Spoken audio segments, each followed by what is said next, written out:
I opened my back door, and the whole place felt wrong, too quiet, like somebody had turned the volume down on my life. Then I saw the trough, the broken lock on my gate, and my livestock lying still in the morning light. I ran inside, pulled up my security footage, and there she was, Linda Price, president of the Maple Ridge Homeowners Association, calmly pouring something into my feed like she was watering flowers. A month earlier, I would have laughed if you told me an HOA would be the reason I'd end up calling the cops at sunrise. I'm Ethan Carter, mid-30s, not rich, not fancy. Just a guy who finally scraped together enough to buy a small piece of land outside Cedar Hollow, Texas.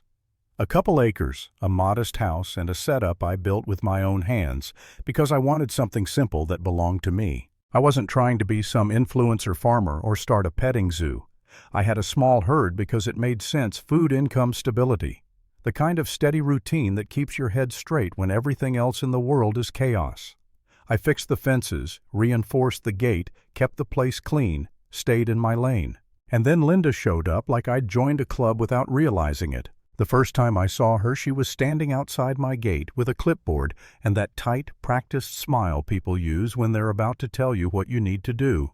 Blonde bob, oversized sunglasses, bright lipstick, she looked like she had a standing appointment to complain about something.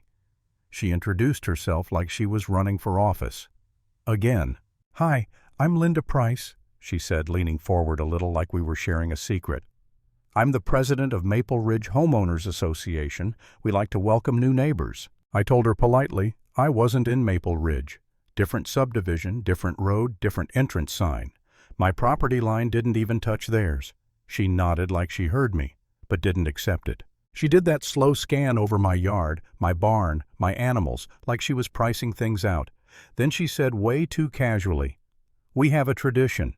New residents contribute to the community. It helps build trust." I waited for her to say cookies, a barbecue, a potluck, anything normal. Instead, she pointed at my livestock and said, "We usually ask for one, as a goodwill donation."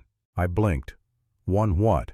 She smiled wider. "One animal, whatever's easiest. People are always happy to pitch in." It hit me like a slap she wasn't joking.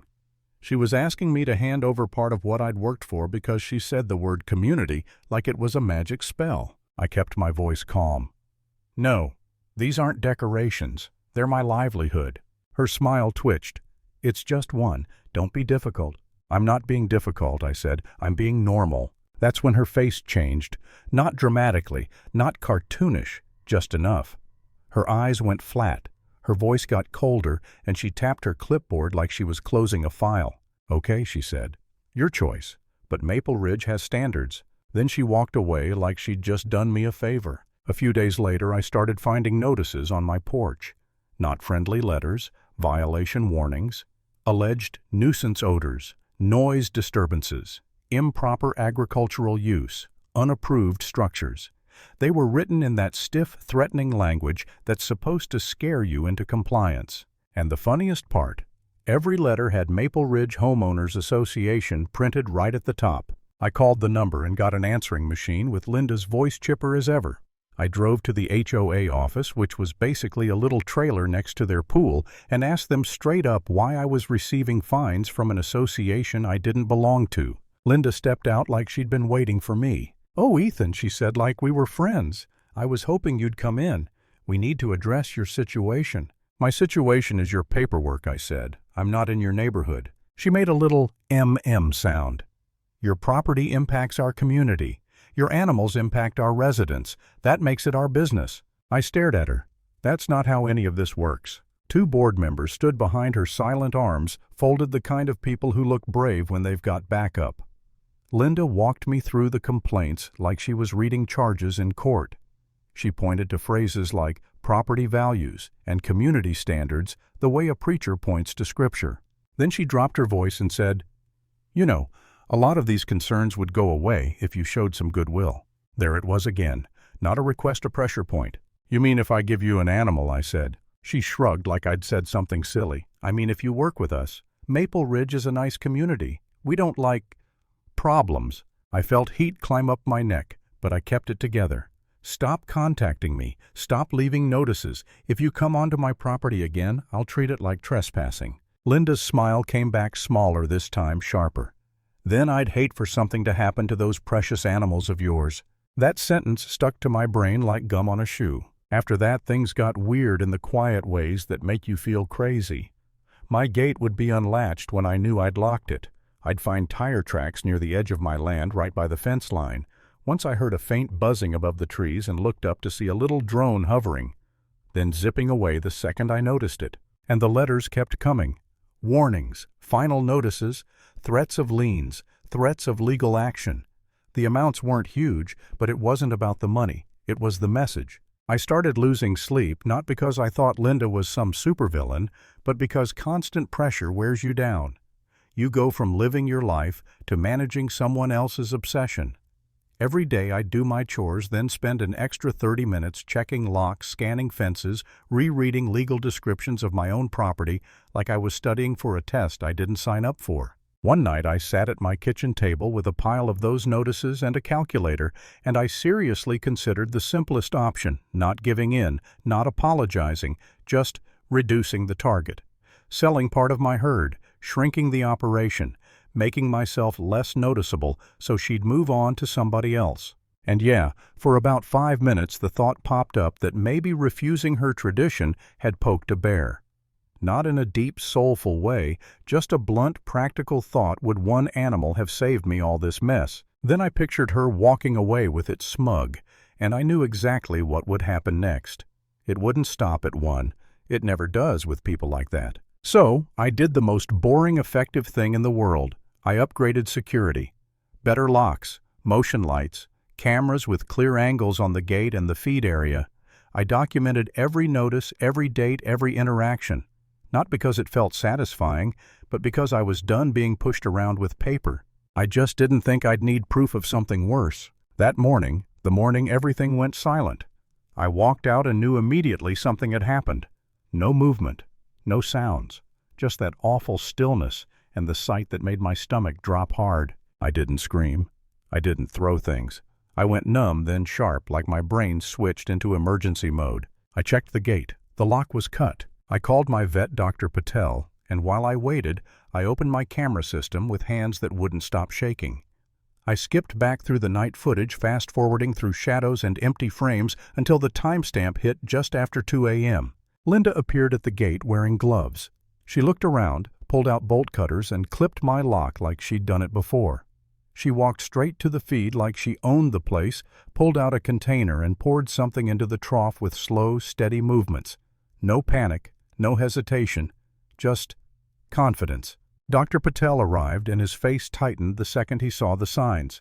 He started documenting, taking samples, making calls. He didn't speculate out loud, but he didn't need to. The situation spoke for itself.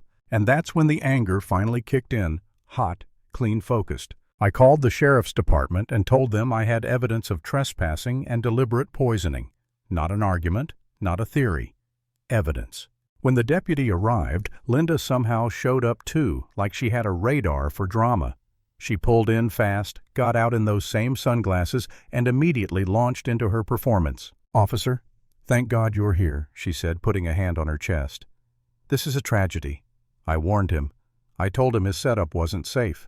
He refuses to follow standards. He's been endangering the community. I watched her talk over the deputy like she was running the scene, tossing out words like liability and health hazard and unregistered operation like she'd memorized them off a Facebook group. The deputy held up a hand.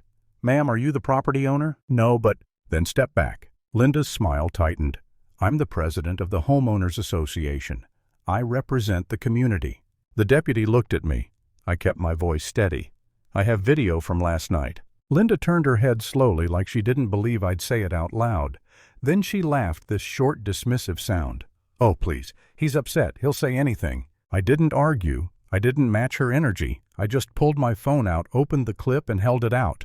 The deputy watched, and I watched Linda watching him watch. The second her face appeared on screen, the gloves, the bolt cutters, the pour into the trough, Linda's whole posture changed.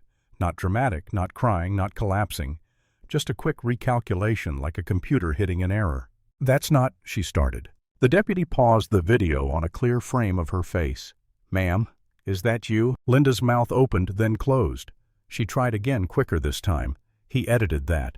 That's fake. He's been hostile to our community.